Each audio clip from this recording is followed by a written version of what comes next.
this is Eventually Elle. Welcome to my channel.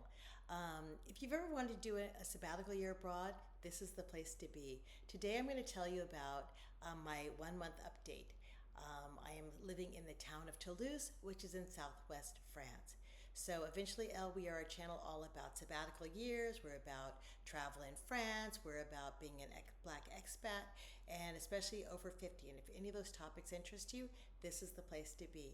So let me bring you up to speed. I've been here about 1 month, and I am in Toulouse, as I said. And so geographically, Toulouse is about 4 hours south of Paris, and it's the fourth largest city in France. And so Paris is the largest. I believe Marseille is the second largest. There's Lyon, and then there's Toulouse. And Toulouse is kind of an interesting city because it's the head of the aerospace industry. So you have a lot of scientists and engineers that live here, as well as it's got a very large student population. So people often think of Toulouse as being a young city. For that, I believe kind of university towns tend to be dynamic. There's lots of culture events and lots of arts events and lots of festivals. And so I find that the population to be quite dynamic. Also, Toulouse is looks a little different than a lot of the French towns I know of, because often you think of the architecture of Paris, which has got the sandstone houseman architecture, or you think about Provence with its blue shuttered quaint buildings. But Toulouse looks a little bit like Italy to me, because the towns are made of brick, because we have the Garonne River which comes through it, and so they've taken the sediment from the Garonne and they've made these bricks, and so it's known as the Pink City, because the architectural, it's very it looks almost like Boston in a way, very brick and cobblestoney and that type of thing. So that tells you a little bit about Toulouse, and I'm here to study French and to learn French. And so let me just tell you a little bit about what my month has been like. At another time, I will tell you all about the visa process, but I just want to bring you up to date so far. So my hack for going anywhere is I usually start with Airbnb, and I will get an Airbnb somewhere for a month, and then from that point I'll decide if that's someplace that I want to stay long term. So in this particular case, I went online. I like to sometimes try to do a video interview with the host to make sure that the house is a real listing, because in this particular case, it was a new listing. And so, there's so many scammers out there. I wanted to just make sure that this was a real listing. So she showed me the property. It all looked great. We talked about possibly doing something long term, which was great. And so I went on. I like to do it on Airbnb because that way I'm protected. So if there's any issues that come up, I know that I'm protected by that platform. Good or for bad, whatever you think about Airbnb. Regardless, I settled, and then when I was coming from the airport, she was like, "Oh, by the way, I just want you to know that there's going to be some construction in the building over." She just said some construction in the building, and so I'll give you 5 days of free rent next month. I said, "Sure." So I get there, and the very first day that I'm there, I hear this guy pounding on the front door. He's like, "Madame, madame," and I can't speak French. I was just gone 24 hours. I was completely dead to the world, being woken up, and he wanted to get in, and I just quickly WhatsApped the owner, and I was like, "Oh, there's some guy here, and he wants to get in," and he didn't respond to me. He went away. But after that, I found out that she owned the building, and literally they were pounding and hammering and drilling on my bedroom door. It started at 8 o'clock every morning until 5 o'clock in the evening. They were totally renovating the apartment next door from the studs up, studs down, whatever it is. And then in addition, then they moved into the hallways, and they started scraping down all of this pre-war wallpaper. And so there was scaffolding, there were ladders, there were guys working night and day, and quite frankly, I could smell the fumes, and it was really hard to sleep. I was getting headaches, so I left early. Airbnb refunded me. She got really upset about that, but again, I just couldn't stay there. So after that, I moved to this new Airbnb, which you can see is the exact opposite. It's super modern. It's really nice. It's a lot smaller, but it really has everything I need. So I'm going to stay here for a bit, and my plan is to maybe do 3 months in Toulouse, and kind of do a little bit of pick and choosing and see where I like best. I'm going to be a little bit like a Goldilocks. So how I'm spending my days, I've enrolled at Alliance Française. And so, if you know that program, you know that they have the school throughout France. They have them in the States for sure. I've taken classes at the one in New York and the one in Los Angeles, and I really like their style of teaching. It's very structured. They are, I believe, funded by the French government, so their quality is really good, and I find their teachers are super good. And I go to school from 9 till 12:30 every day, which is really like it's been a lot. We go through I think a new level every 2 weeks or so. That's quite rigorous. And a little bit about French language instruction if you're not familiar. So they have these very specified levels, and it might be in other languages as well, I believe. But they start with A1, which is beginner, A2, which is advanced beginner, B1, which is beginner intermediate, B2 is advanced intermediate, and then C1 is advanced. I've always sort of been in this A2, B1 range. I have never been able to get to B2. So really my goal here is to be able to get from B1 to B2. Right now I'm in B1. Last 2 weeks ago I was in A2.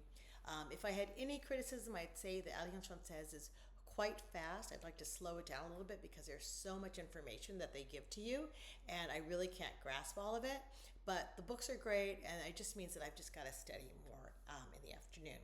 Another great thing about Alliance Française, and I believe probably a lot of the schools, is that there's just a range of people. So you have your gap year kids, the 18-year-olds who between high school and college, where they come to a year in France.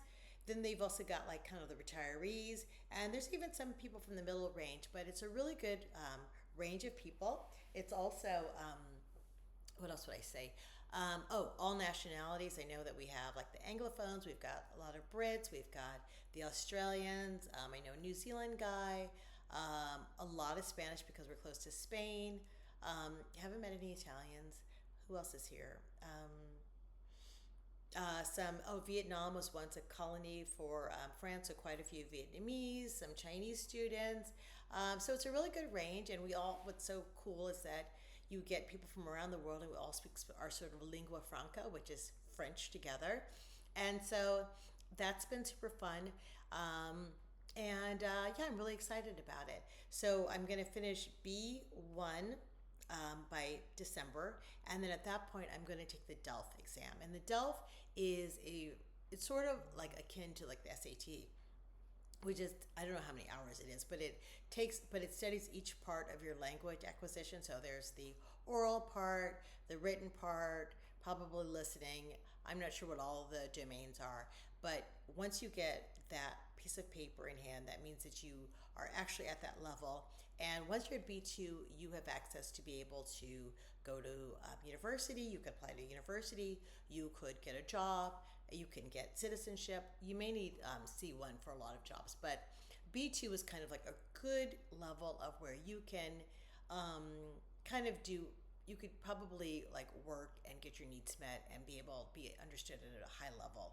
I'd say right now I'm at B1, which means I can do basic business. But if things get super complicated, I'm always like, it's kind of above my ability right now. So that's my 1 month wrap up. I'm going to school. I have an Airbnb, and I'm looking for longer lodging. My other big thing is that I am walking. I love this. One of the things I really wanted to just get out of the LA thing, which was so much driving. And I'm so happy that I walk everywhere. On average, I do at least 10,000 steps, 10 to 20,000 steps. I also do a city bike thing. So every day to school, I ride my bicycle. And you just get a simple subscription. Of course, I could buy a bike, but I'm doing the city bikes, which means that it's either €2 a month if you want to just take a regular bike, or €10 a month if you do electric bike. Because I'm living a little bit further from school, I'm doing the electric bikes every day, and I love that. So already I just feel like my quality of life is better. I'm moving. I'm using my brain every day. I'm meeting new people, and the food quality is great, and it's so much cheaper. So all in all, my first month in, I'd say it's been a great experience. I'm looking forward to what's ahead. So thanks so much for my channel, for being at my channel, and let me know if you have any questions for me. I'm gonna continue to do these wrap-up sessions, and I'll get into more about like what the visa process was like, what it was like to downsize. I have yet to get a bank account, which I hear was really complicated. Wi-Fi, we can do a whole session about Wi-Fi and the lack thereof. But you know, there's so much that I want to talk to you. There's so much that comes with moving to a new country. It's not always easy. I found I've already hit a lot of roadblocks, especially that first apartment. It really threw me for a loop because I really thought I was going to be there for 3 months. And one thing I just want to say that when you are on a journey like this, it is so important to reflect on your why, because there'll be times where you're like, what the, you know what? Like, what am I doing? And you always have to think like, why is that? Like, why did I decide to turn my life upside down and do this journey? What was so important to me? And for me, it's been about the language. I have been obsessed with this language for so long. I've been trying, I say, just falling on and off the language bandwagon for so long that, you know, I always come back to it. So we all have our whys, why we decide to do, why we would want to leave our mother country, our native country, and go somewhere else. And as long as you're clear on that, it will make your journey make sense to you, and it'll always give you a reason to move forward. And so I will say that that has been a lifeline for me. And another little tip I read today, which you know, I journal. I've been journaling this process, and I was a girl I was reading about, and she was saying that she journals in French. So I think that might also be a really wonderful thing. But that's all I want to say. So if you have any tips for me, language tips, I'm always interested in them. Better ways to attain fluency, let me know. And if you have any questions about moving to France, Toulouse in general, the region, let me know in the comments. All right, thank you so much for joining me. Bye.